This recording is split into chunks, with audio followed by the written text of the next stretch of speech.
yang berbahagia Al-Fadil Ustaz Mahmud bin Mastam yang akan bersama kita pada pagi ini untuk membimbing bacaan Yasin, khususnya doa dan tazkirah pada pagi Sabtu yang penuh barakah ini. Yang berusaha Puan Rosni Yati Mansur bersama dengan tim Pengurusan Kementerian Iman yang dirahmati lagi dikasihi para sahabat pecinta ilmu yang telah pun mengimarahkan kuliah Agama Nur Iman pada pagi ini. Mudah-mudahan kita yang dipilih berada di Taman Ilmu ini dengan izin Allah dikurniakan keberkatan pada perhimpunan, mudah-mudahan diluaskan rezeki sentiasa dalam redha Allah Subhanahu wa taala.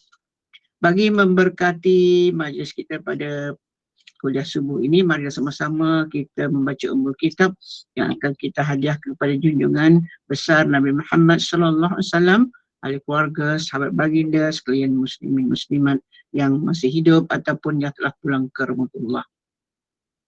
Bisiril Fatihah. أعوذ بالله من الشيطان الرجيم بسم الله الرحمن الرحيم الحمد لله رب العالمين الرحمن الرحيم مالك يوم الدين إياك نعبد وإياك نستعين اهدنا الصراط المستقيم صراط الذين أنعمت عليهم غير المغضوب عليهم ولا الضالين.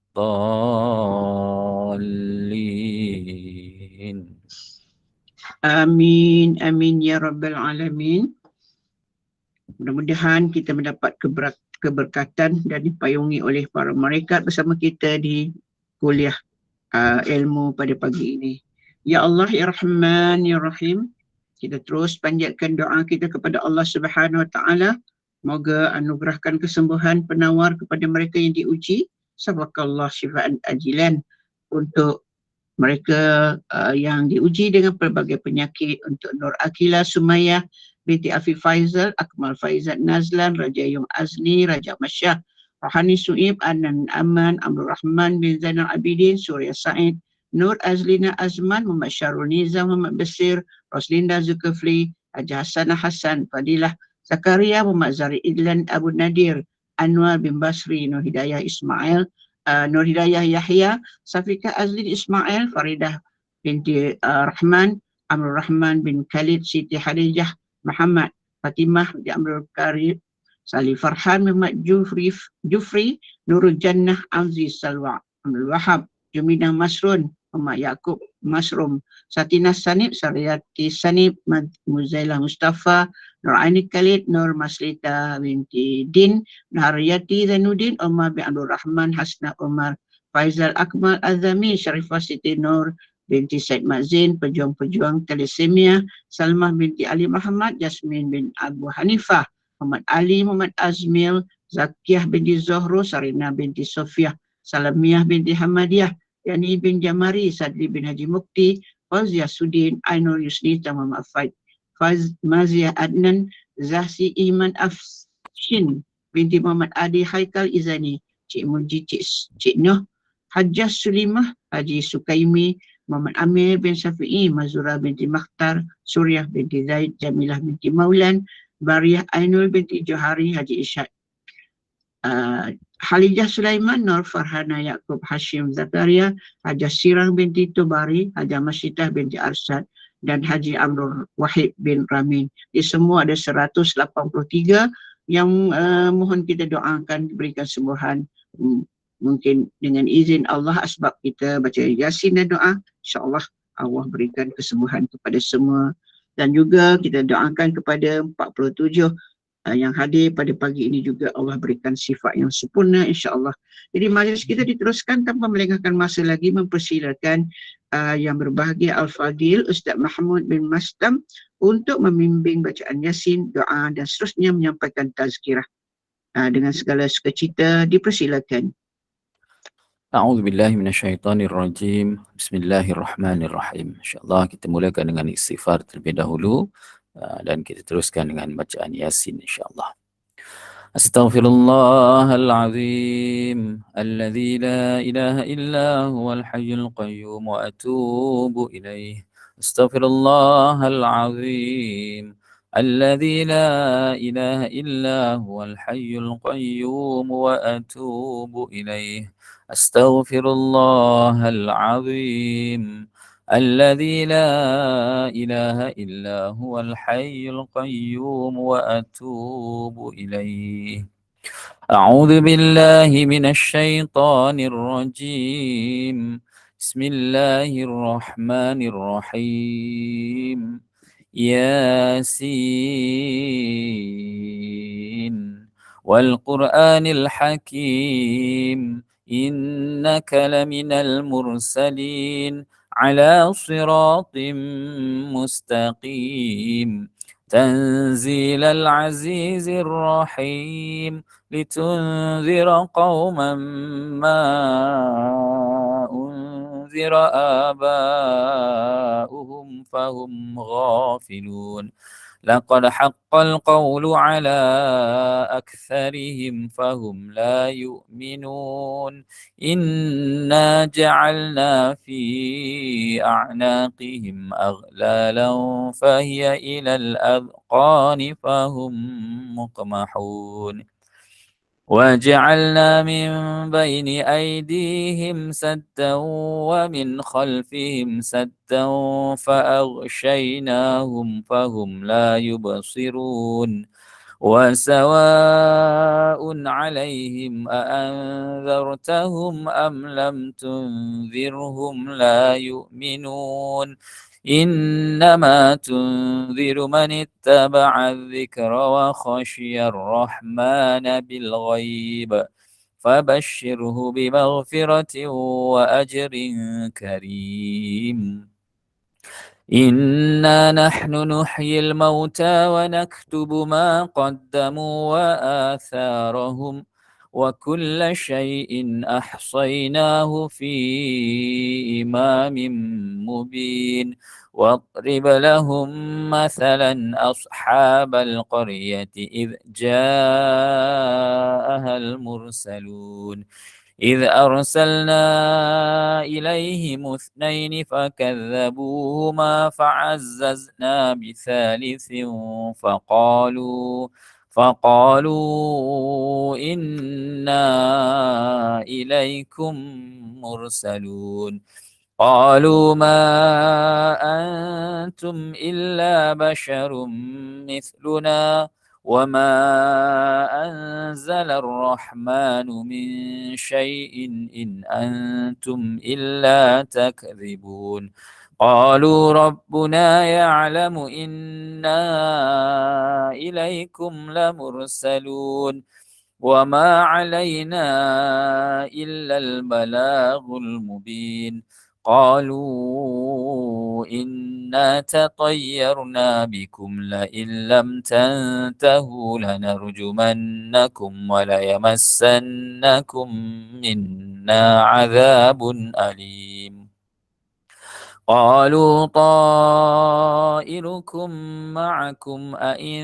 ذكرتم بل أنتم قوم مسرفون وجاء من أقصى المدينة رجل يسعى قال يا قوم اتبعوا المرسلين اتبعوا من لا يسألكم أجرا وهم مهتدون وما لي لا أعبد الذي فطرني وإليه ترجعون أأتخذ من دونه آلهة إن يردني الرحمن بضر لا تغن عني شفاعتهم شيئا ولا ينقذون إني إذا لفي ضلال مبين إني آمنت بربكم فاسمعون قيل ادخل الجنة قال يا ليت قومي يعلمون بما غفر لي ربي وجعلني من المكرمين وما أنزلنا على قومه من بعده من جند من السماء وما كنا منزلين إن كانت إلا صيحة واحدة فإذا هم خامدون يا حسرة على العباد ما يأتيهم من رسول إلا كانوا به يستهزئون ألم يروا كم أهلكنا قبلهم من القرون أنهم إليهم لا يرجعون وإن كل لما جميع لدينا محضرون وآية لهم الأرض الميتة أحييناها وأخرجنا منها حبا فمنه يأكلون وجعلنا فيها جنات من نخيل وأعناب وفجرنا فيها من العيون ليأكلوا من ثمره وما عملته أيديهم أفلا يشكرون سبحان الذي خلق الأزواج كلها مما تنبت الأرض ومن أنفسهم ومما لا يعلمون وآية لهم الليل نسلخ منه النهار فإذا هم مظلمون والشمس تجري لمستقر لها ذلك تقدير العزيز العليم والقمر قدرناه منازل حتى عاد كالعرجون القديم لا الشمس ينبغي لها أن تدرك القمر ولا الليل سابق النهار وكل في فلك يسبحون وآية لهم أنا حملنا ذريتهم في الفلك المشحون وخلقنا لهم من مثله ما يركبون وإن نشأ نغرقهم فلا صريخ لهم ولا هم ينقذون إلا رحمة منا ومتاعا إلى حين وإذا قيل لهم اتقوا ما بين أيديكم وما خلفكم لعلكم ترحمون وما تأتيهم من آية من آيات ربهم إلا كانوا عنها معرضين وإذا قيل لهم أنفقوا مما رزقكم الله قال الذين كفروا للذين آمنوا أنطعم من لو يشاء الله أطعمه إن أنتم إلا في ضلال مبين ويقولون متى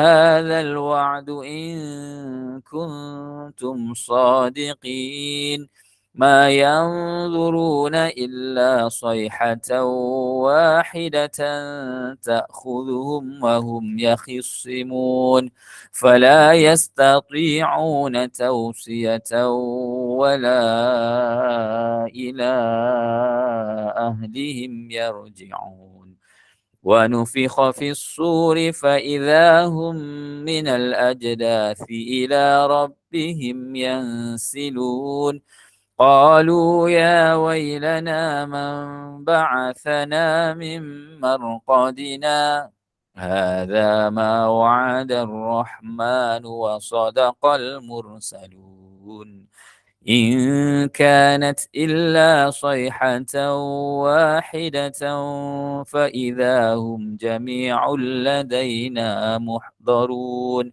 فاليوم لا تظلم نفس شيئا ولا تجزون إلا ما كنتم تعملون.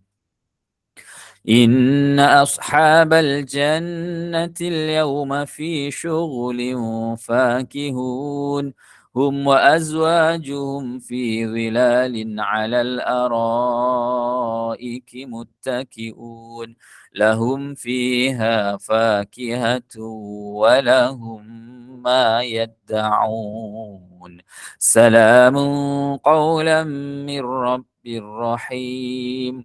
وامتازوا اليوم أيها المجرمون، ألم أعهد إليكم يا بني آدم ألا تعبدوا الشيطان إنه لكم عدو مبين، وأن اعبدوني هذا صراط مستقيم.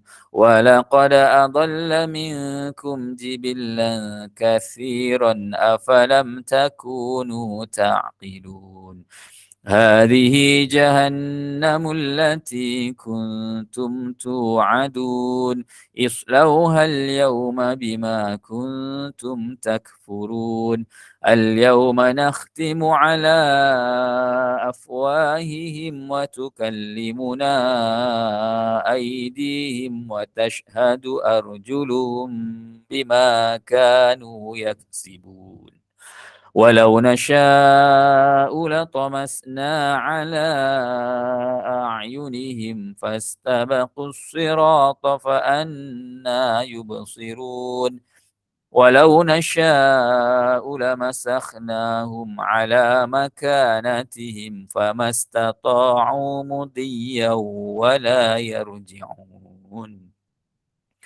ومن نعمره ننكسه في الخلق أفلا يعقلون.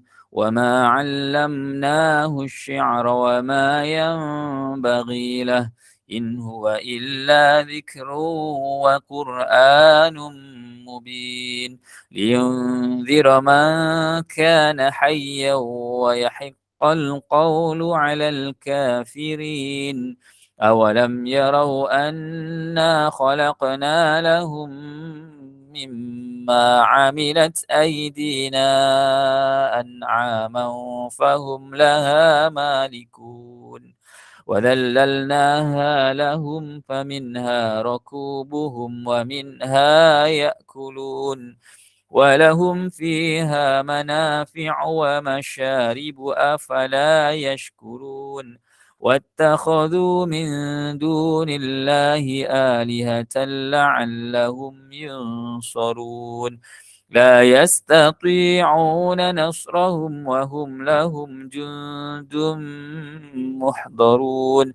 فلا يحزنك قولهم إنا نعلم ما يسرون وما يعلنون.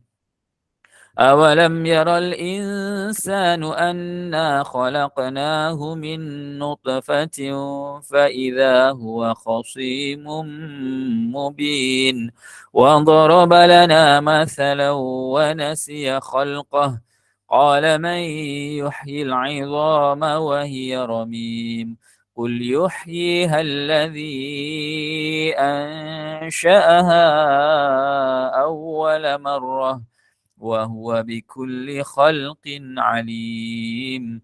الذي جعل لكم من الشجر الأخضر نارا فإذا أنتم منه توقدون. أوليس الذي خلق السماوات والأرض بقادر على أن يخلق مثلهم بلى وهو الخلاق العليم.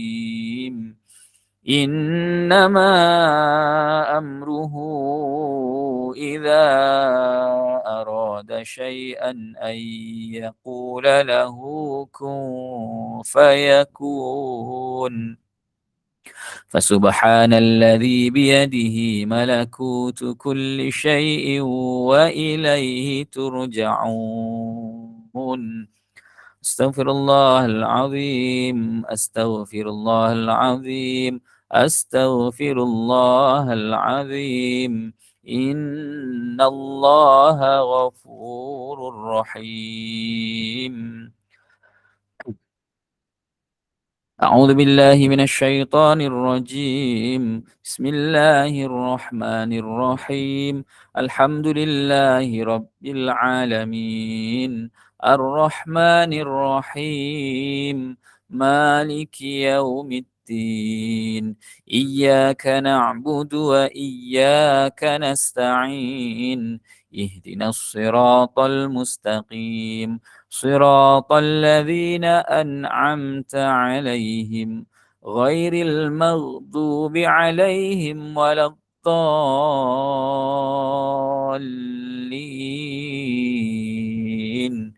أعوذ بالله من الشيطان الرجيم. بسم الله الرحمن الرحيم.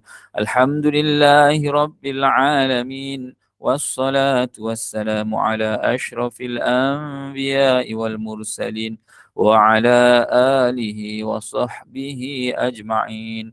الحمد لله رب العالمين حمدا حامدين حمدا ذاكرين حمدا شاكرين حمدا ناعمين حمدا يوافي نعمه ويكافئ مزيده.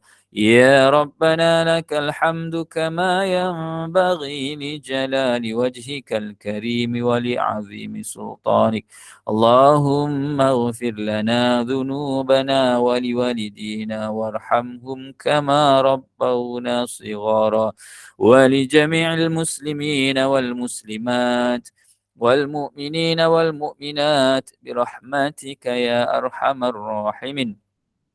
اللهم إنا نسألك سلامة في الدين وعافية في الجسد وزيادة في العلم وبركة في الرزق وتوبة قبل الموت ورحمة عند الموت ومغفرة بعد الموت.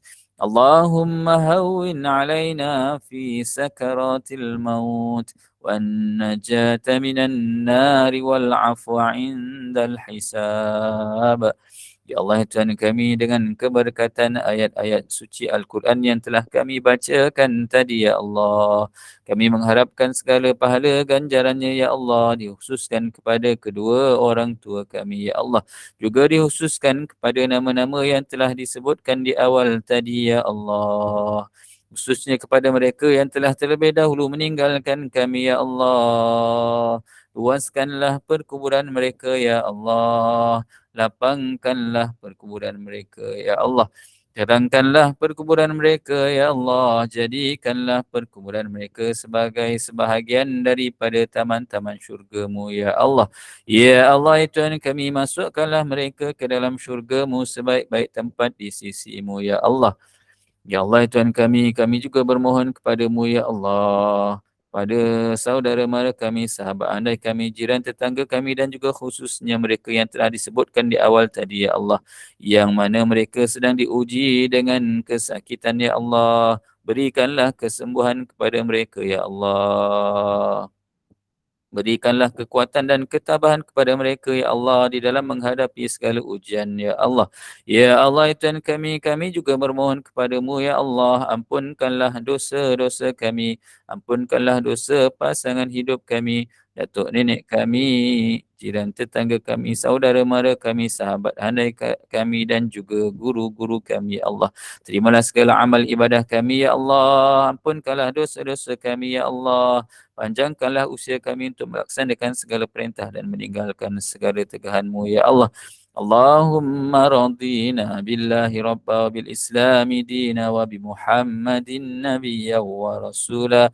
Bismillahilladzi la yadurru ma'a ismihi syai'un fil ard wa la fis sama' wa huwa as-sami'ul alim. Allahumma rabbana atina fid dunya hasanah وفي الآخرة حسنة وقنا عذاب النار وصلى الله على سيدنا محمد وعلى آله وصحبه وبارك وسلم والحمد لله رب العالمين. Taqabbalallahu minkum.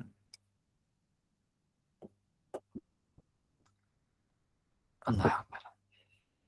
InsyaAllah, Alhamdulillah, syukur kepada Allah Subhanahu Wa Taala dengan limpah dan kurnianya pada pagi ini kita diberikan izin oleh Allah Subhanahu Wa Taala untuk kita bersama-sama menghadirkan diri secara maya. Yang pertamanya untuk kita membaca surah Yasin.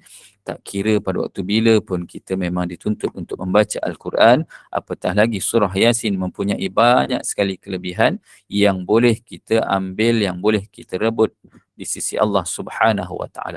Jadi insya-Allah dengan kesempatan yang ada ini dalam pada kita berada dalam majlis ilmu, suatu majlis yang mana para malaikat sedang melebarkan sayapnya, merendahkan sayapnya untuk memberikan kerahmatan, memberikan perlindungan kepada kita semua. Dan tak lupa juga inilah waktu dan juga saatnya yang mana Allah Taala katakan apa dia? Inilah antara waktu doa kita mustajab.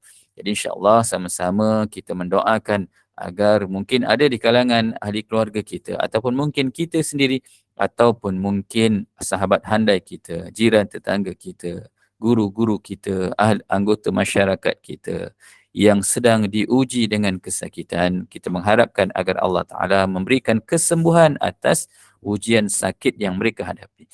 Sekiranya ada di kalangan mereka ini ataupun di kalangan kita sendiri yang sedang diuji dengan masalah keuangan, ekonomi dan sebagainya, semoga Allah Ta'ala mengangkat ujian tersebut dan melapangkan rezeki kita semua insya-Allah. Dan sekiranya ada yang sedang diuji dengan pelbagai masalah yang agak berat, semoga Allah Ta'ala merungkaikan segala permasalahan tersebut. Jadi insya-Allah kita sama-sama mengambil ruang dan juga peluang yang ada pada pagi ini. Yang pertamanya kita lafazkan syukur kehadrat Allah Subhanahu Wa Ta'ala. Kerana apa?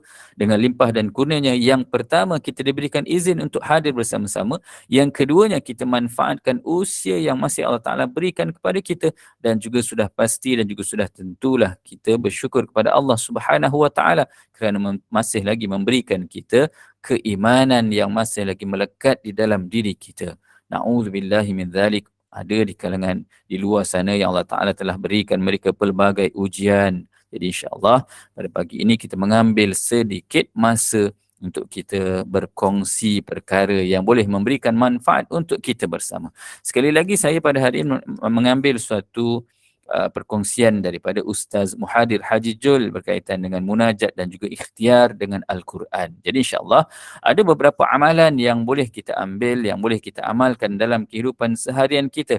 Iaitu yang pertama yang ingin saya kongsikan pada pagi ini berkaitan dengan bagaimana untuk kita memohon kepada Allah Ta'ala dalam keadaan kita diberikan, saat kita diberikan ujian dengan kesempitan dalam kehidupan kita. Kita lihat Al-Alamah Al-Faqih Al-Habib Zain bin Ibrahim menyebutkan di dalam kitabnya An-Nujum Az-Zahirah, iaitu faedah daripada Al-Habib Al-Arif Billah Ja'far bin Ahmad Al-Idrus. Semoga Allah memberikan manfaat kepada kita dengannya. Untuk dada yang sempit, hendaklah kamu, bila mana kita ada masalah, kita ada terasa agar kita nak minta dilapangkan dada kita. Bagaimana caranya? Hendaklah kamu meletakkan tangan kanan, tangan kanan kita ni kita letakkan di atas rusukmu yang kiri. Jadi kita letak di sebelah rusuk sebelah kiri kan. Kemudian di bawah daripada dada dengan jarak 2 jari. Maksud kata tadi, yang pertamanya tangan kanan letakkan di rusuk yang kiri di bawah dada dengan jarak 2 jari dan kamu membaca surah Al-Insyirah. Apa dia surah Al-Insyirah? Alam nashrah laka sadrak wa wada'na anka wizrak, sehinggalah akhir surah tersebut sebanyak paling kurang sebanyak 3 kali.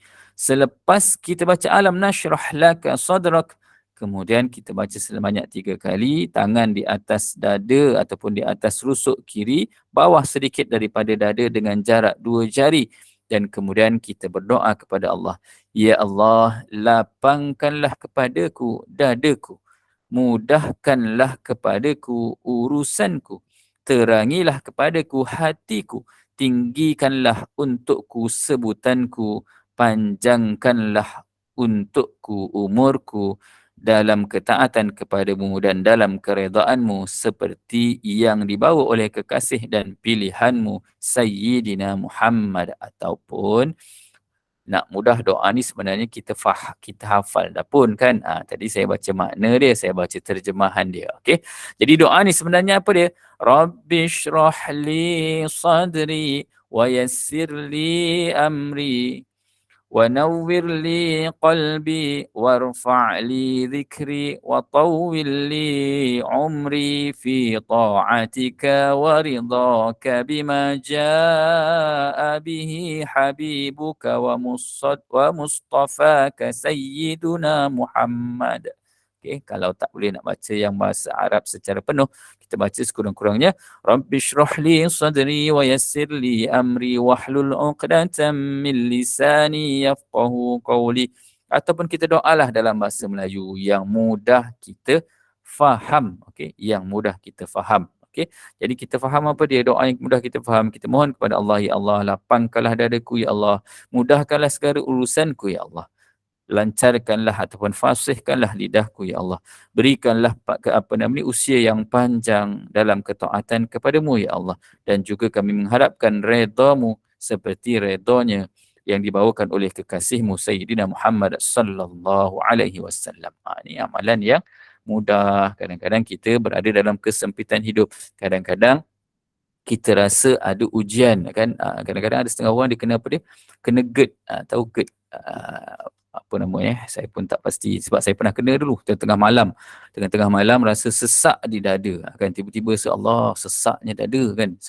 Jadi kita duk ingat macam sakit jantung, risau dah kita call member kata boleh tak bawa aku pergi hospital, tapi rasa macam boleh bertahan, tunggu esok kata kan, tunggu esok bagilah ke klinik. Sampai ke klinik siap buat ECG sebagainya, rupanya doktor kata GERD aja pun kan. Kita tak tahu. Jadi selepas ni kalau kata kita berlaku ujian sebegitu, kita boleh ambil amalan ini, letakkan tangan kanan di rusuk kiri bawah dada lebih kurang jarak 2 jari, dan kita bacakan Rabbi shrah li sadri. Kita bacakan yang pertama tadi apa dia? Alam nashrah laka sadrak sehingga akhir sekurang-kurangnya 3 kali, kemudian sambung dengan doa Rabbi shrah li sadri ataupun doa dalam bahasa Melayu, tak ada masalah. Okey, itu yang pertama. Okey.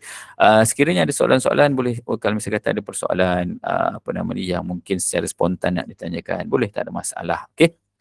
Yang kedua, dalam kehidupan kita ni banyak ujian yang kita hadapi. Kadang-kadang kita ada timbul kegelisahan kan.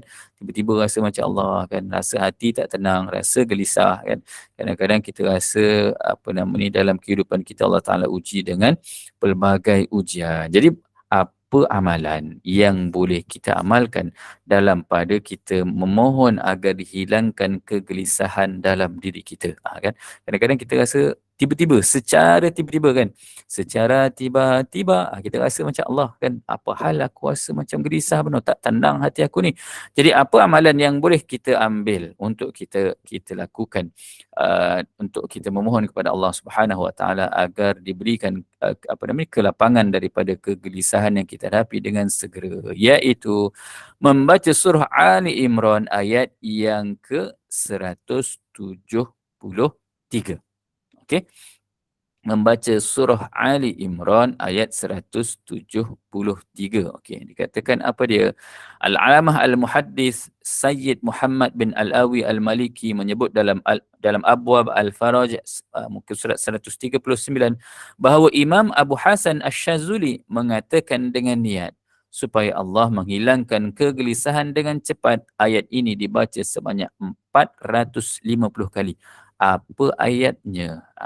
Hasbunallah wa ni'mal wakil. Ayat tersebut. Hasbunallah wa ni'mal wakil. Dengan maksudnya apa dia? Cukuplah Allah bagi kami dan dialah sebagai sebaik-baik penolong. Baca sebanyak 450 kali. Ya Allah, Ustaz, banyak tu Ustaz, 450 kali. Nampak macam banyak, tetapi bila mana kita baca, maka dia akan sekejap je pun 450 tu tak lama mana kan. Jadi bacalah hasbunallah wa ni'mal wakil, hasbunallah wa ni'mal wakil, hasbunallah wa ni'mal wakil.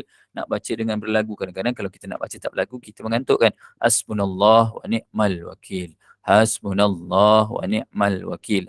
Jadi kita baca dengan berlagu sikit, menghilangkan kebosanan kita sambil-sambil duk kita memasak, sambil-sambil kita jaga anak, akan boleh baca surah Ali Imran ayat 173. Hasbunallah wa ni'mal wakil, baca sebanyak 450 kali. Kemudian kita baca apa dia? Kita baca azizun kafin qawiyyul latif, azizun kafin qawiyyul latif juga sebanyak 450 kali. Jadi insya-Allah Allah Ta'ala akan berikan kepada kita kelapangan atas kegelisahan yang kita hadapi. Dan amalan ini juga adalah pelindung daripada musuh, dan kita akan disayangi oleh makhluk, bukan sahaja manusia tetapi makhluk-makhluk yang lainnya juga akan turut menyayangi kita. Allahu Akbar. Kita nak cari orang sayang kita, kan, kita tak nak cari orang benci kita, kan. Okay, alhamdulillah, rasanya ramai sahabat-sahabat yang mungkin ada kitab munajat dan juga ikhtiar dengan Al-Quran ini, kan, boleh kongsikan pada muka surat yang sekarang kita masuk pada muka surat yang ke-14. Kalau ada, kita ulang kaji. Maknanya kalau ikut di sini ramai sahabat-sahabat yang dah tahu dah kan isi kandungan kitab ni, tapi kita sekadar mengulang kaji apa yang kita nak lakukan dalam kehidupan kita. Bila kita menghadapi sesuatu masalah, maka kita ada amalannya, kita ada kitab rujukannya. Bila kita hadapi sesuatu masalah tu, macam mana kita nak selesaikan dia, kan. Kadang-kadang setengah orang ni bila mana dia ada masalah, dia tak tahu kat mana dia nak tuju kan masalah tu. Jadi bila mana dia tak tahu ke mana dia nak selesaikan masalah tu, akhirnya dia pun pergi berjumpa dengan orang yang tak sepatutnya. Kadang-kadang jumpa bomoh, jumpa pawang, segala macam, kan. Ini yang merisaukan kita dalam bab nak mencari kesembuhan, dalam bab kita nak mencari penyelesaian kepada masalah kita. Jangan sesekali kita mencari pihak ataupun mereka yang menyebabkan kita semakin jauh dengan Allah Ta'ala, semakin kita mensyirikkan Allah Ta'ala. Na'udzubillahi min dzalik. Okay? Jadi seterusnya, memohon dilembutkan hati dan dipertautkan hubungan antara keluarga atau ahli di dalam rumah. Kadang-kadang, ialah maklum sajalah, kita ni hidup dalam rumah tangga, pastinya kadang-kadang bukan dengan isteri tapi dengan anak-anak, kan. Kadang-kadang dengan ahli keluarga ataupun sesiapa sahaja yang duduk di dalam rumah itu, kan. Jadi kita lihat Al-Alama Al-Faqih Al-Habib Zain bin Ibrahim menyebutkan di dalam kitabnya An-Nujum Az-Zahirah, faedah Sayyidina Al-Habib Ahmad bin Hasan Al-Atas radhiyallahu anhu berkata, sewajarnya kepada sesiapa yang hendak masuk ke dalam rumah untuk memberi salam, lalu dia mengucapkan apa yang diucapkan, salam sejahtera ke atas kita daripada Tuhan kita, ucapan salam daripada sisi Allah, iaitu ucapan salam yang penuh berkat dan baik, salam sejahtera ke atas Tuhan, wahai Nabi, dan rahmat Allah serta keberkatannya, salam sejahtera ke atas kita dan ke atas hamba-hamba Allah yang soleh. Kemudian dia membaca ayatul kursi dan juga surah Al-Ikhlas. Kerana sesiapa yang melazimi perkara tersebut, Allah akan menjadikan kepadanya kelembutan hati antara dirinya dan sesiapa yang tinggal di dalam rumah tersebut, dan Allah akan meluaskan rezeki kepadanya dan kepada jirannya. Jadi apa dia?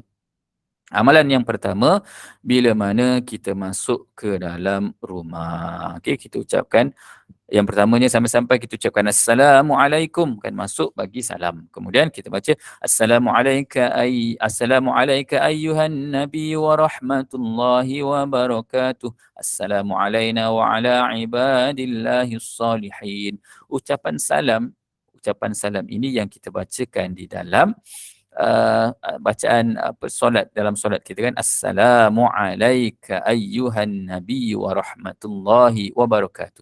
Assalamu alayna wa ala ibadillahis salihin. Ini kan yang kita baca dalam tahiyat kita. Kemudian kita bacalah Allahu la ilaha illa huwal hayyul qayyum la ta'khudhuhu sinatun wala naum. Ayat kursi sehinggalah selesai. Kemudian kita sambung dengan qul huwallahu ahadunillahus samad lam yalid wa lam yulad wa lam yakul lahu kufuwan ahad. Okey, kita baca amalan-amalan ini. Maka Allah Ta'ala dengan keizinan daripadanya, apa yang akan kita dapat? Yang pertama, Allah Ta'ala akan menjadikan kepadanya kelembutan hati antara dirinya dan sesiapa yang tinggal di dalam rumah tersebut. Bukan setakat itu sahaja, tetapi kita juga akan memperolehi apa yang dikatakan rezeki yang luas. Bukan sahaja kepada diri kita, tetapi jiran kita pun dapat tempiasnya. Allahu Akbar kan. Kadang-kadang kita ni bila kita dapat rezeki yang melimpah, kita sangkakan rezeki yang kita dapat ini adalah hasil daripada kerja kuat yang kita lakukan, hasil daripada doa yang kita panjatkan. Itu kebiasaan dalam diri kita kan. Aku dapat rezeki aku ni bukan sebab apa, sebab aku bekerja keras kan. Pagi, petang, siang, malam aku duduk bekerja kan. Korang mana tahu kan. Ataupun kita katakan ini semua atas doa yang setiap hari aku panjatkan. Malam aku berdoa, aku buat qiyamul lail, aku buat solat hajat, segala macam aku buat kan.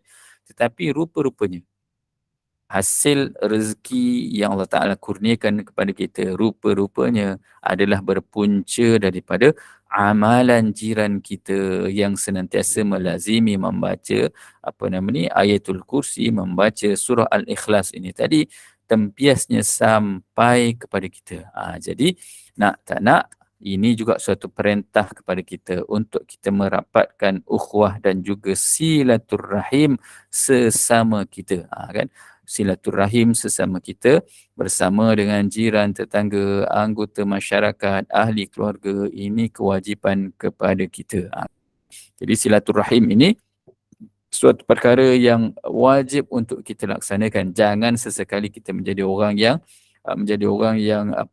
memutuskan silaturahim. Sebaiknya kita menjadi orang yang senantiasa merapatkan ukhuwah dan juga silaturahim. Kan? Bila cerita tentang silaturahim ni, saya dah teringat lagu daripada kumpulan Bumi Putra Rockers. Dia kata apa dia? Aku sendirian di sini, terbujur berdiri di tengah kota, kan. Kemudian lirik dia tentang silaturahim tu dikatakan apa dia? Bagaimana harus aku buktikan silaturahim suruhan Tuhan. Kan, walaupun dalam lagu sebenarnya diberikan peringatan kepada kita bahawa sesungguhnya silaturahim itu adalah suruhan daripada Allah Ta'ala. Kan? Jadi kadang-kadang orang kata, Ustaz, minat betul dengan menyanyi. Saya memang minat menyanyi kan. Jadi salah tak kita nak berhibur? Tak salah langsung kita nak berhibur. Kerana sesungguhnya fitrah manusia itu lahir dalam keadaan memang sukakan hiburan. Yang menjadi masalahnya, hiburan bagaimana yang kita nak pilih. Jadi kita carilah hiburan yang mampu mendidik kita, yang mampu mendekatkan diri kita dengan Allah Ta'ala.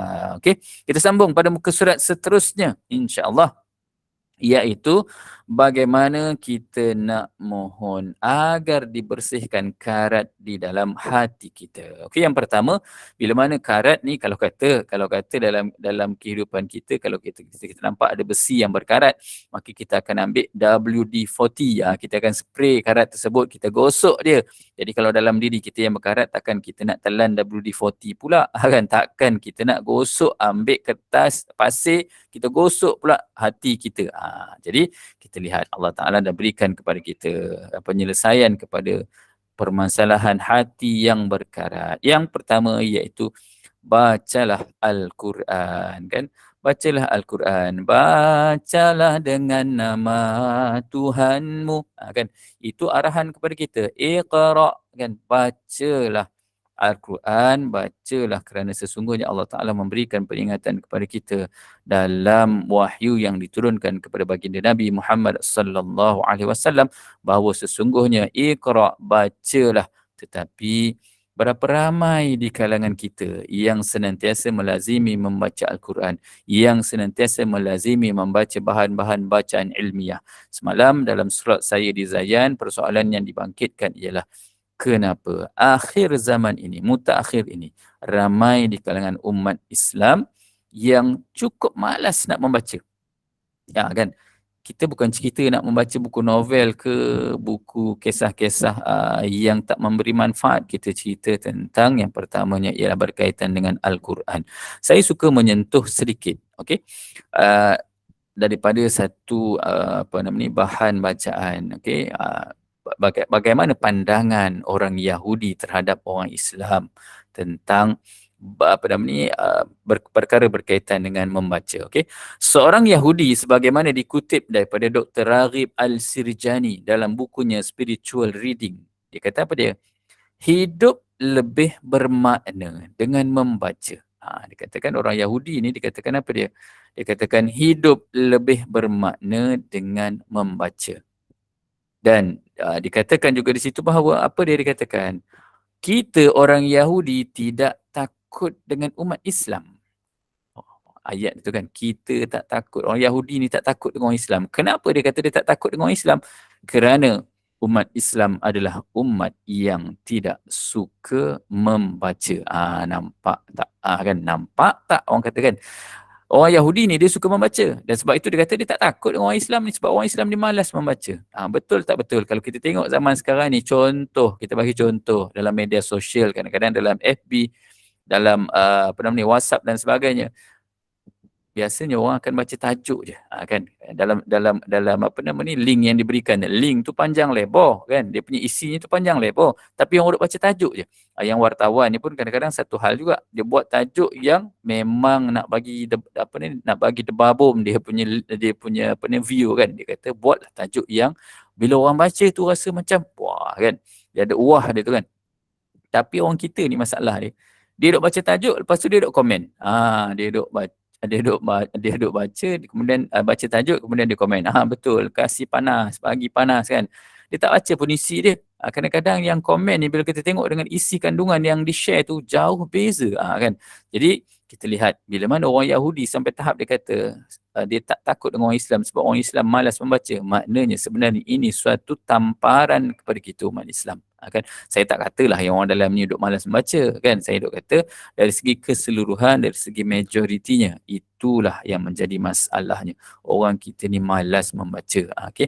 Jadi bahan bacaan bagaimana yang kita nak? Yang pertamanya sudah tentu ialah kita membaca Al-Quran. Ini adalah salah satu yang dikatakan sebagai usaha kita untuk kita membersihkan hati kita. Yang saya katakan tadi apa dia? Al-Alamah Al-Muhaddis Said Muhammad bin Alawi Al-Maliki dalam kitabnya Khulasah Sawarik Al-Anwar bin Adiyah As-Sa'dah Al-Akhyar, muka surat 32, menyebutkan bahawa membaca Al-Quran pada setiap hari boleh menolong membersihkan karat yang ada di hati. Okay.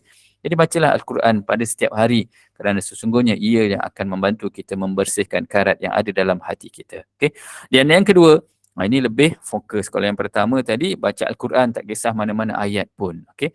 Al-Alamah Habib Hassan bin Abdullah bin Umar Ash-Shatiri rahimahullah menyebutkan dalam kitabnya Al-Amal Al-Yawm wa Al-Laylah, iaitu apa dia? Wa kadhalika li salahil qalbi taqra'u wal asr thalathah. Bacalah surah wal asr sebanyak 3 kali. Wali ila fi Quraisy 3 kali. Wa thalathan. Wa qul a'udhu birabbil falaq 3 kali. Setiap hari. Kalau rasa hati berkarat sangat, tak payah cari WD-40. Tak payah duk cari dalam Shopee kan. Apa ubat hati yang karat. Cukup sekadar kita bacakan apa dia. Bismillahirrahmanirrahim. Wal asr. Innal insana lafi husr. Illa alladhina amanu wa amilus salihat. وتواصوا بالحق وتواصوا بالصبر 3 kali. Kemudian kita baca لإيلاف قريش إيلافهم رحلة الشتاء والصيف sehingga akhir sebanyak 3 kali. Dan yang terakhir kita baca قل أعوذ برب الفلق من شر ما خلق sehingga akhir sebanyak 3 kali. Lama tak? 3 kali ni lama tak? 9 kali kita baca, tak sampai 5 minit pun kan. Tapi itulah macam-macam kita bila mana ada je suruh melakukan amalan-amalan sebegini, kita kata kita ni sibuk, mana sempat Ustaz, tak sempat kan. Jadi buangkanlah dalam diri kita perkataan tak sempat tu kan, tetapi kita menyempatkan betul sambil masak boleh membaca. Okey, cerita tentang masak ni kan, kadang-kadang baca dalam solat boleh, tak ada masalah, waktu bila pun boleh baca kan. Sesekali kita nak baca surah sampai 3 surah, boleh tak? Boleh kan, boleh, tak ada masalah. Okey. Ada orang suka tengok drama-drama Melayu, ada yang boleh memberi pengajaran juga. Drama yang macam mana yang boleh kita tengok? Ada ke drama yang pelakonnya yang menutup aurat sahaja? Okey, jadi senang ceritanya. Bila kita nak tengok drama ke, kita nak tengok movie ke, nak tengok filem ke, kita nak tengok apa jugalah kan, drama macam mana yang kita nak tengok? Yang pastinya kita tengok, betul lah tu, kalau kata yang terbaiknya kita tengoklah cerita yang kebanyakannya adalah pelakonnya, kita tengok filem yang tak lara kan. Termasuklah bab pakaian menutup aurat. Ini masalah kan. Jadi kita pilih drama yang boleh memberikan inspirasi kepada kita, yang boleh memberikan pengajaran kepada kita. Ini kadang-kadang masalah juga orang Melayu kita ni, orang Islam kita ni. Asal buat cerita berkaitan dengan ada konsep Islamik yang kadang-kadang kita tengok cerita pasal ustaz lah kan. Akhirnya cerita tu apa dia? Cerita tentang ajaran sesat Allah kan, sedih. Asal cerita tentang cerita pasal drama yang berkaitan dengan Islam saja, adalah ceritanya ustaz ni menunggang agama lah kan. Dia buat satu persepsi bahawa orang-orang agama ini adalah orang yang tak baik kan. Cerita tentang ajaran sesat, cerita tentang mempergunakan kepentingan untuk diri sendiri. Sepatutnya buatlah cerita yang menceritakan kebaikan para alim ulama ke, cerita kelebihan orang yang menyampaikan ilmu, barulah menjadikan kita sebagai seorang insan yang senantiasa positif. Okey. Ada yang kata TV tak ada, lebih kurang saya lah ni. Saya bukan tak ada TV tu ada. Tapi saya rasa TV tu lama sungguh tak on, tak pasti hidup ataupun tidak kan. Bukan TV yang LCD monitor LCD screen tu kan, flat screen, tak ada. TV saya yang besar macam kotak tu kan. Last hidup kan masa time PKP kot, 3 tahun lepas rasanya. Okey. Jadi tengok filem yang Menjana Minda, okey, 3 ayat Al-Quran tadi. Okey, Guru Yahya. Saya ingat lagi zaman-zaman saya kecil dulu kan. Ada lagi yang ingat cerita tentang Guru Yahya. Zikir dia apa dia? Guru Yahya kan. Macam-macam. Allahu Akbar. Jadi insya-Allah kita pilihlah hiburan yang terbaik kan. Nak tengok filem, tengoklah, tak ada masalah. Okey. Betul. Cerita kalau orang kita ni buat cerita tentang khurafat, talbis iblis, macam-macam. Nanti cerita pula tentang perubatan Islam pun diselewengkannya kan. Yang jadi ustaz yang nak merawat orang yang sakit pun, bila kita dengar dia baca Al-Quran pun tak betul. Apa salahnya kalau kata dia nak buat filem-filem yang bagus tu, carilah ustaz betul. Bagi ustaz dia bacakan ayat Quran yang betul kan, nak menghalau jin, menghalau syaitan. Ini yang berlakon tu pun baca ayat Quran tak betul. Bukanlah kita nak menghina dia, tak. Tapi yang saya maksudkan apa dia, bila mana kita nak tunjukkan tentang kelebihan yang ada di kalangan umat Islam ni, biar kita buat yang terbaik. Okey. 3 surah tadi ialah yang pertama surah Al-Asr wal Asr, yang kedua surah Al-Quraisy, yang ketiga surah Al-Falaq. Okey. Insya-Allah seterusnya memohon dilembutkan hati sendiri dan ringan melakukan ibadah. Kadang-kadang kita duk sibuk nak lembutkan hati orang. Kadang-kadang orang jumpa dengan saya, ustaz, macam mana ustaz? Anak saya ni keras hati kan, ahli keluarga saya ni keras hati, anak murid saya ni keras hati, macam-macam ada tak amalan ustaz kan. Tapi dia lupa sebenarnya yang keras hati tu kadang-kadang dia, disebabkan dia keras hati, maka orang lain pun bertindak balas juga dengan keras hati. Okey, jadi kita lihat apa amalan yang boleh kita lakukan, kita amalkan untuk melembutkan hati kita sendiri dan juga untuk kita meringan melakukan amal ibadah. Al-Alamah Al-Faqih Al-Habib Zain bin Ibrahim menyebutkan di dalam kitabnya, okey, faedah seorang yang lain mengadu kepadanya, iaitu kepada Al-Habib Al-Imam Ahmad bin Hasan Al-Atas tentang hatinya yang keras dan badannya yang berat, yakni malas untuk mengerjakan ibadah. Lalu beliau menyuruhnya untuk memulazamah, yakni berterusan membaca ayat ini sebanyak 100 kali pada waktu pagi dan petang. Iaitu apa dia ayatnya? Huwallahu alladhi la ilaha illahu alimul ghaibi wasyahadah huwar rahmanur rahim. Maksudnya apa dia? Dialah Allah yang tidak ada Tuhan melainkan dia, yang mengetahui perkara yang gaib dan yang nyata. Dialah yang maha pemurah lagi maha mengasihani. Iaitu ayat yang ke-22 dalam surah Al-Hashr. Okey. Boleh salin yang ada dalam buku, alhamdulillah. Okey. Okey, ada perawat baca ayat kursi pun ada silap. Macam mana Ustaz? Okey. Bila mana ada perawat baca ayat kursi silap, kalau dia tersilap tu mungkin kita bersangka baiklah. Mungkin dia tersasul ke, tersilap ke. Tapi kalau memang dia senantiasa melakukan kesilapan, maknanya kena ada pihak yang menegur dia. Kan? Yang saya risau apa dia? Ada perawat yang dia memang ayat-ayat tersebut memang sengaja ditukar. Ada begitu kan. Kadang-kadang kita dengar baguslah dia kata perawat ni dia baca ayat Quran. Tetapi dia baca tak jelas. Bila mana tak jelas, maka dia akan menukar. Dia tak tukar banyak pun, contoh kan. Contoh ni sekadar contoh. Sepatutnya Allahu la ilaha illa huwal hayyul qayyum. Dia baca huwal hayyul qayyim. Contoh. Dia saja tukar. Memang dengan niat sebab apa? Di situ ada makna-maknanya yang bila mana berubah. Kan? Bukan mengajak kepada kebaikan, kadang-kadang mengajak kita kepada perkara mensyirikkan Allah. Ataupun mungkin dia mohon pertolongan daripada selain Allah. Dia mohon pertolongan daripada makhluk yang kita tak nampak. Jadi berhati-hati. Sebab itu, macam kami di Darusshifa, kami diajarkan bila mana nak merawat ni, baca ayat-ayat yang kita gunakan untuk merawat, pastikan baca dengan agak kuat, dengan terang, dengan jelas supaya didengari oleh orang yang kita rawat. Kita tak nak timbul fitnah kan. Jadi macam kami juga di Darusshifa ni nak dapatkan nak dapatkan sijil ataupun nak dapatkan tamat kursus tu selama setahun. Amalannya selama setahun kena buat. Kan? Kena buat, kena tiap-tiap minggu hadir kelas, dan samping itu juga ada ujiannya. Dia ada 3 silibus, 3 sem. Kan? Kena hafal 3-3 tu.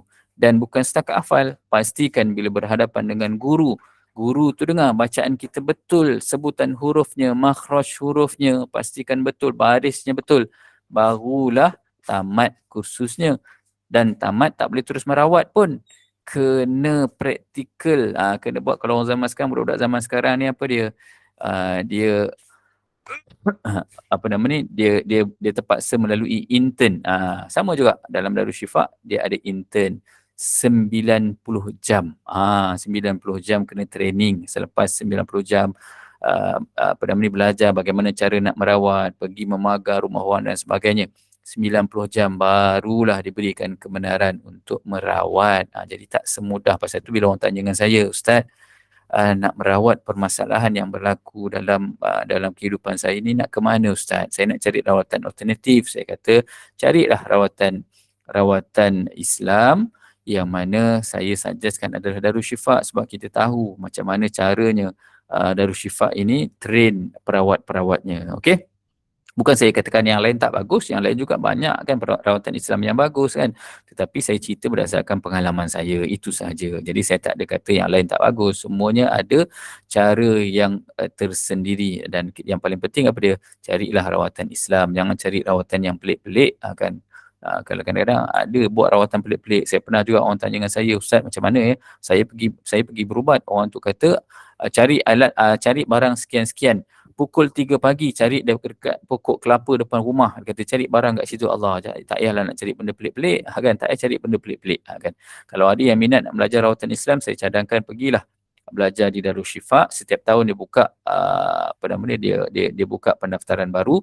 Bukan sekadar kita belajar Darul Syifa ni, bukan sekadar kita belajar tentang ilmu rawatan Islam secara ayat Al-Quran dan sebagainya. Di sana juga kita diajarkan dari segi penceramah, dari segi guru-guru kami ni termasuklah pakar dalam bidang tumbuh-tumbuhan, kan, pokok-pokok yang berada di sekitar rumah kita ni sebenarnya semuanya Allah Taala ciptakan dengan kelebihan.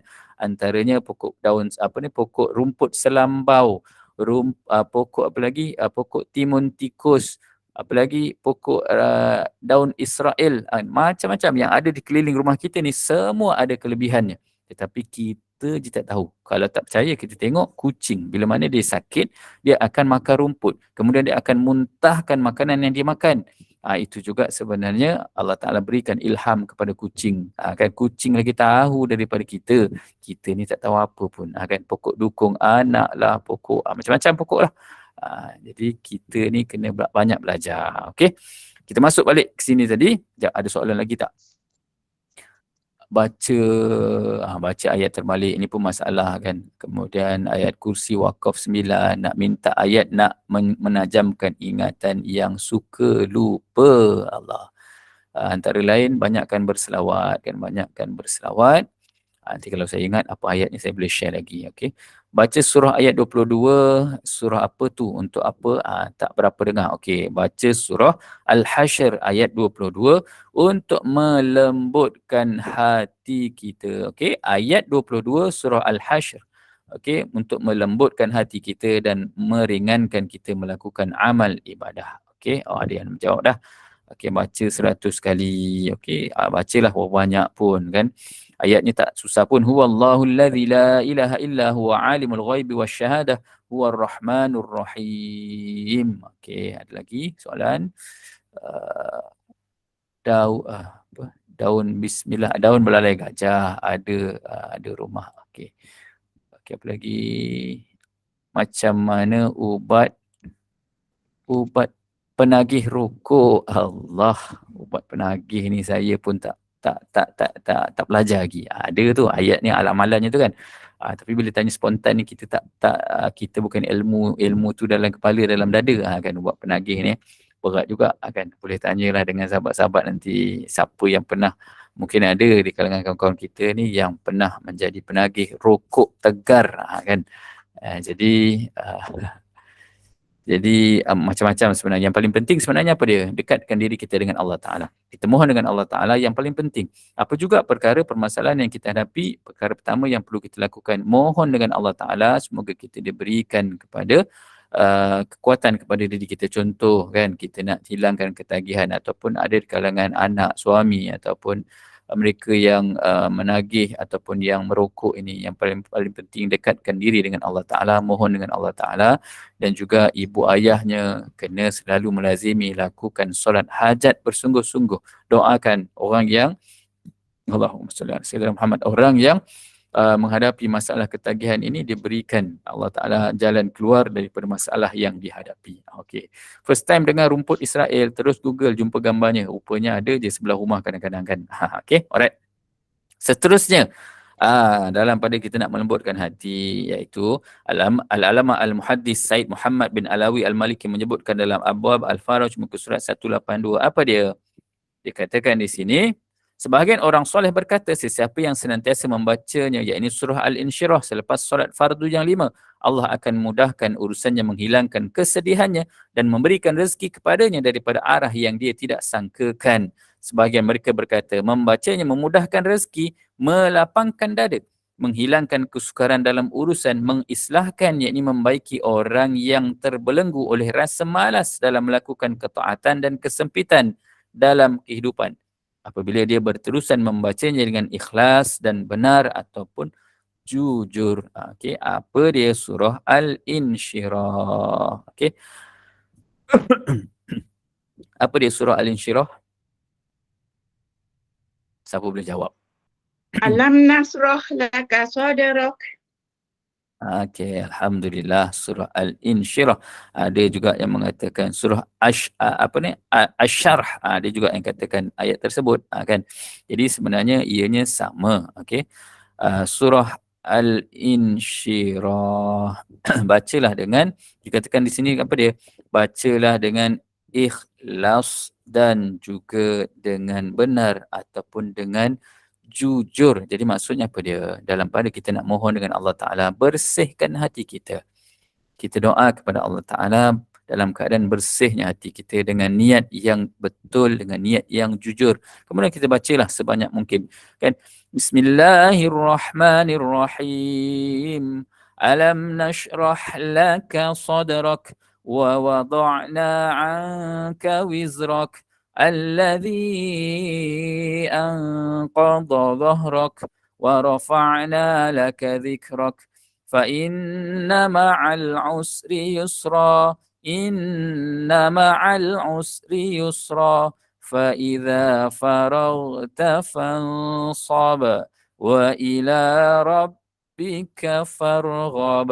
Ustaz, berapa banyak kali nak baca, Ustaz? Bacalah sebanyak mungkin ayat apa namanya, Alam Nashrah ini. Sebab apa?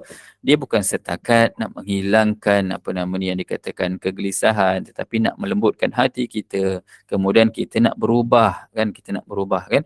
Dikatakan apa dia? Membacanya memudahkan rezeki. Maksudnya dilancarkan rezeki kita, dilapangkan dada kita, dihilangkan kesukaran dalam urusan dan mengislahkan itu, membaiki orang yang terbelenggu oleh rasa malas dalam melakukan ketaatan dan kesempitan dalam kehidupan. Bacalah, kan? Begitu juga sebenarnya ayat ini bagus untuk apa dia? Contoh anak kita nak periksa ataupun anak kita sedang menghadapi peperiksaan. Anak kita pergi sekolah ni, kita tahu dah hari ini dia periksa, contoh hari ini dia periksa matematik. Ustaz, macam mana Ustaz cara saya nak bantu anak saya, kan, yang sedang menghadapi peperiksaan? Anak sedang periksa, apa yang kita buat? Kita dekat rumah kita bacalah ayat ni. Alam nashrah laka sadraka wa wada'na anka wizraka alladhi anqadha zahrak wa rafa'na laka dhikrak. Bacalah sebanyak mungkin sambil kita lipat baju, sambil kita sidai baju, sambil kita memasak. Niatkan, ya Allah, semoga dengan asbab aku membaca surah Al-Insyirah ini, anak aku dimudahkan urusannya yang sekarang sedang menghadapi peperiksaan. Boleh ke Ustaz? Kan boleh ke? Anak yang jawab periksa, kita yang baca, apa kena-mengena? Kena ingat, doa kita ni ibu ayah, kan? Amalan kita ni ibu ayah untuk anak cukup makbul. Jadi bacalah, kan, baca ayat ini sebanyak mungkin. Ustaz biasa mengamalkan 3 ayat yang terakhir dari surah ini dibaca 3 kali pagi dan petang. Boleh, tak ada masalah. Cuma kalau tanya dengan saya, alang-alang duk baca 3 ayat terakhir tu, bacalah keseluruhan ayat ni. Sebab apa? Manfaatnya lebih besar. Ayat ni tak banyak mana pun. Ayat ni hanya sebanyak 8 ayat. Bila kita baca 3 ayat sahaja pagi, ayat terakhir, tambah lagi 5 ayat, tak lama mana pun. Sampai seminit tak kita baca ayat ni, kan? Kalau kita baca laju tak sampai seminit pun. Alam nashrah laka sadraka wa wada'na anka wizraka alladhi anqadha zahraka wa rafa'na laka dhikrak fa inna ma'al usri yusran inna ma'al usri yusra fa idza faraghta fansab wa ila rabbika farghab. Kan? Bacalah, kan, penuh, baca penuh lebih baik. Tapi nak baca 3 ayat boleh tak? Boleh, tak ada masalah. Okey. Baca 7 kali lepas solat maghrib boleh. Soalan ke? Assalamualaikum Ustaz. Ustaz, maksud saya baca tadi bukan surah Al-Nashrah, mana surah Al-Hajj tu. Ambil 3 ayat yang terakhir tu, mohon pencerahan Ustaz fadilatnya. Ada yang kata fadilatnya banyak, tapi saya nak minta Ustaz lah. Assalamualaikum Ustaz. Terima kasih. Waalaikumsalam warahmatullahi. Surah Al-Hasyr. Okey. Minta sebab tadi saya baca masa saya cerita tentang Al-Insyirah. Okey. Jadi 3 ayat terakhir dalam surah Al-Hasyr. Okey. Dari segi manfaatnya saya pun minta maaf, saya kurang pasti. Sebab saya tak tak mengamalkan ayat itu, 3 ayat terakhir tu. Tetapi pada saya mudah saja kan. Setiap perkara, setiap ayat-ayat Al-Quran ini pasti ada kelebihan dan juga kekurangannya. Okey, mungkin kita pernah belajar, ada guru yang sampaikan baca ayat Al-Hashr ini, 3 ayat terakhir ini, apa kelebihan-kelebihannya. Mungkin ada kelebihan tertentu khusus untuk ayat tersebut. Jadi kalau kata memang ada sumber rujukannya yang mengatakan ayat tersebut, 3 ayat tersebut bagus untuk amalan kita pagi dan petang, pada saya tak ada masalah. Ayat-ayat Al-Quran ni amalkanlah. Cuma hati-hati, kita takut ada orang dia tak tahu. Orang sampaikan pada dia ayat-ayat yang dia suruh amalkan, dia pun amalkan. Dia tak tanya pun kenapa nak beramal dengan ayat-ayat tersebut. Rupa-rupanya dia tengah membaca ayat dalam surah Al-Jin, kan, ayat penunduk kepada jin. Tiba-tiba ada khadam pula kita ni, kan. Kita tak tahu, orang bagi je amalan, ataupun mungkin orang tua-tua dulu, mereka ni beramal dengan amalan yang kita pun tak tahu. Wallahu alam sumbernya dari mana. Kan, rupa-rupanya ayat penunduk kepada jin yang kita amalkan. Kita bukan main baca pagi, petang, siang, malam. Tapi tiba-tiba kita baca, amalkan ayat-ayat tu dalam keadaan kita tak tahu apa tujuannya. Rupa-rupanya kita sedang cuba menundukkan jin. Tiba-tiba ada khadam yang duduk di rumah kita. Kita bukan makin tenang, semakin tak tenang kita dengan amalan yang kita lakukan. Okey, saya rasa cukup setakat itu saja. Setakat ini kita sampai kepada apa nama tadi, amalan berkaitan dengan melembutkan hati. Okey. Oh, ada sikit tak, dah habis dah. Betul. Okey. Jadi saya cukup setakat itu saja. Kita dah sampai kepada jam 8. Sekiranya ada soalan yang terakhir ataupun okey, alhamdulillah ada yang dah kongsikan apa amalan-amalan yang saya bacakan tadi, dikongsikan kepada sahabat-sahabat yang lain. Alhamdulillah, ini juga sebahagian daripada usaha kita. Sebab kadang-kadang kita terlepas pandang, kan, kadang-kadang kita tak sempat nak catat apa yang disampaikan. Ini juga usaha yang baik sebagai sebahagian daripada apa yang dikatakan, sampaikanlah ilmu itu walaupun hanya sedikit. Kita mungkin bukan guru yang mampu nak mengajar orang lain, kan. Macam saya pun bukanlah saya kata saya guru, saya kongsikan saja, kan, apa yang ada dalam kitab ini, dalam kitab karangan Ustaz Muhadir Haji Jul ini, saya kongsikan kepada sahabat-sahabat yang lain. Jadi saya mohon maaf atas segala kekurangan sepanjang penyampaian saya pada pagi ini, dan niat saya bukan saya nak mengajar, tetapi niat saya lebih kepada nak berkongsi kepada sahabat-sahabat yang turut serta pada program pada pagi ini. Jadi sekali lagi mohon maaf atas segala kelemahan kekurangan sepanjang penyampaian. InsyaAllah semoga kita diberikan kekuatan untuk istiqamah mencari ilmu, dan rajin-rajinlah kita amalkan membaca membaca Al-Quran dan juga membaca bahan-bahan ilmiah yang lain. Kita nafikan apa yang dikatakan oleh orang Yahudi bahawa umat Islam ini malas membaca. Wallahu a'lam bissawab. Sekian. Assalamualaikum warahmatullahi wabarakatuh. Waalaikumsalam warahmatullahi wabarakatuh. Alhamdulillah. Amin. Allahumma ya amin. Jazakallah khairan kasiran. Al-Fadil Ustaz Mahmud bin Mastam yang bersama kita pada pagi ini. Mudah-mudahan kepada yang diuji dengan pelbagai penyakit, Allah berikan syifa sebab bacaan Yasin dan doa kita pada pagi ini. Syukran jazilan atas perkongsian ilmu merujuk kepada buku Munajat dan Ikhtiar dengan Al-Quran karangan Ustaz Mahathir Jul untuk kita amalkan dalam kehidupan seharian kita. Moga-moga amalan kita dimakbulkan dengan keizinan Allah Subhanahu Wa Taala dan beri manfaat kepada semua, insya-Allah. Terima kasih kepada tim Gubernur Iman, terima kasih kepada para pencinta ilmu yang mengimarahkan kuliah subuh pada pagi ini. Mudah-mudahan Allah mudahkan segala urusan, dimurahkan rezeki, dan kita manfaatkan sisa umur dalam ketaatan kepada Allah Subhanahu Wa Taala. Kuliah kita sebentar lagi pukul 8.15 pagi bersama dengan Imam Masjid Negara Ustaz Muhammad Nazri Haji Mustaqim, iaitu kuliah tadabbur surah Al-Baqarah. Jadi sekian untuk pagi ini. Wabillahi taufiq. Wassalamualaikum warahmatullahi wabarakatuh. Dan sebagai penutup sekali lagi dipersilakan Al-Fadil Ustaz untuk membaca tasbih kafarah dan menutup kuliah dengan surah Al-Asr. Dipersilakan. A'udzu billahi minasyaitonir rajim. Bismillahirrahmanirrahim. Subhanakallahumma wa bihamdika asyhadu an la ilaha illa anta astaghfiruka wa atubu ilaik.